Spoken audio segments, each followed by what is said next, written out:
How you doing, fellas? It's Bear from Texas Bushcraft, here to show you guys how to make a continuous loop with some Amsteel.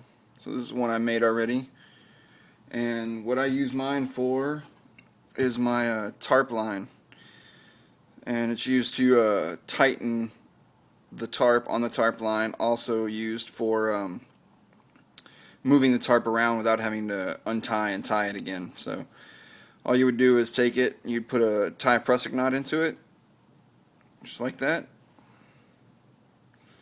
And we're going to pretend this is the tarp line here.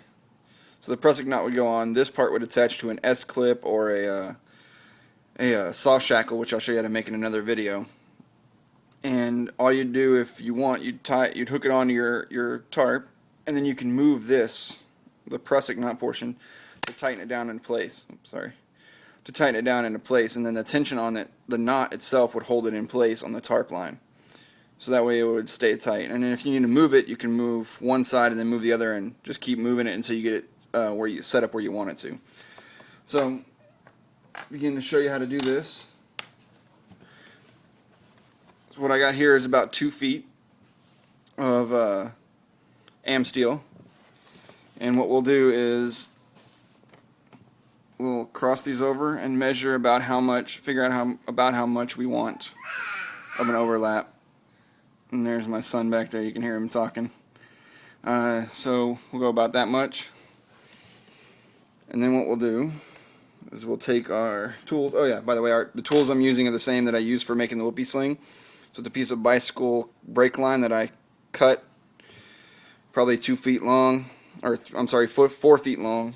Broke the strands apart and then wound them together so that makes a loop on an end, on one end. And you can use other things. Some of the guys have mentioned that they use 24 gauge wire that's repped in half. I've heard people using guitar strings and actual fids that you can get online, but they cost more than I want to spend on them, so this worked fine for me. And then a number 5 knitting needle that I got from my wife. So what you'll do is you'll break or open up the strands and stick the knitting needle through. Try not to split the strands into threads. Look and see, make sure you're even on both sides as far as how many strands you're opening. And you'll put your cable through, grab the opposite end and pull it through.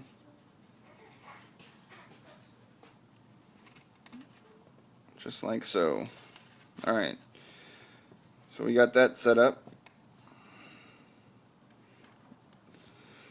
Alright, so what we'll do then is, if you measure up the lines here, the one that you just put the line through, you want that to be a little bit longer than the one that you put through. So if you look, there's a line that I just put through right there, and it's the shorter one. Alright, then what you do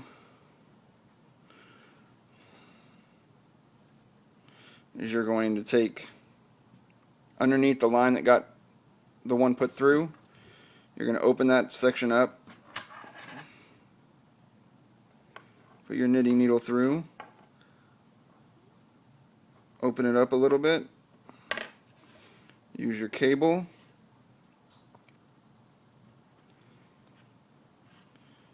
and pull your line through.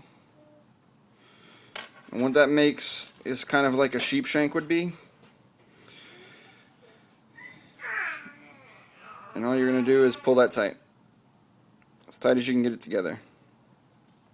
And that'll be your center portion, your center point of your berry.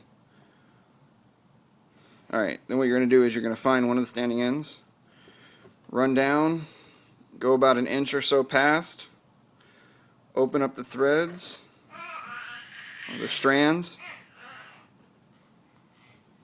and start working your way through the center with your knitting needle or your fid or whatever it is you're using to open up the strands down the center. And you're going to do that all the way to the hole where you put the line through from the other side. Just like that.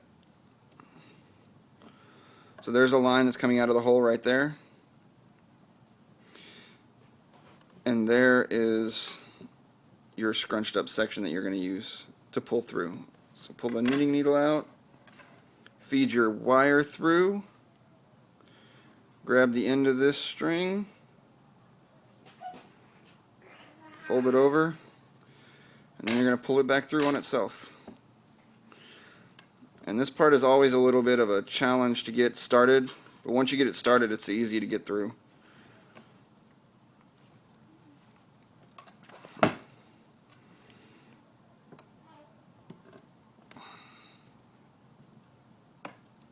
There we go, now it's started. There we go, all the way through.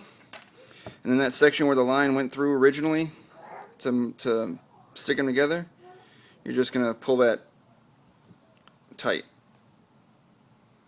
Feed it down and then it'll close on itself, just like that. And then you do the same thing on the other side. I'm going to turn this around. I'm going to see if I can get this a little bit closer and focused in on here so you guys can see it a little better. Alright. So here's what we're going to do. We got it set up. There's where the line comes out right there. I'm going to go down about an inch or so past. Open up the lines. Feed the knitting needle through. Make sure you're not separating the strands inside to where they're individual threads. You just want the strands to stay together. Alright, bend this back so you can see where it's coming out. And we're going to push the knitting needle through here. If I can get it to not separate those lines there we go. Just like that. Then we're going to pull it out. Find my wire here. Put the wire through. Feed it all the way through there.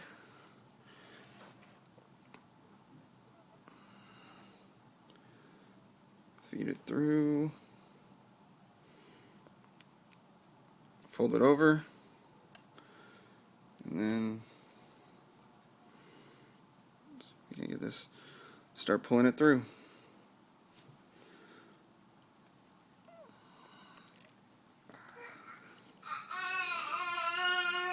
Like I said, it's always that first part that's a little hard to get that knot through, or that the fold through.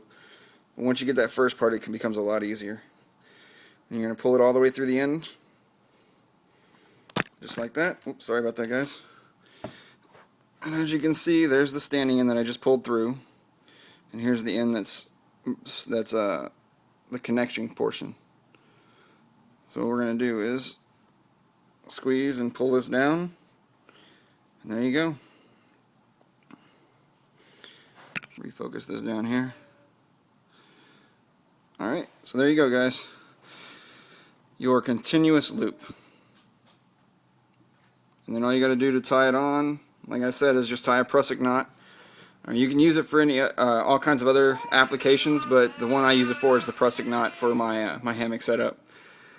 Alright, so the next video we're going to do is on how to make a soft shackle, and that one's a little bit more complicated to do just because of the knot on the last portion of it. But thanks for your views, thanks for all the time you take to post on the forum, on the Facebook page, and watching these videos, and hope to see you soon, guys. Thanks.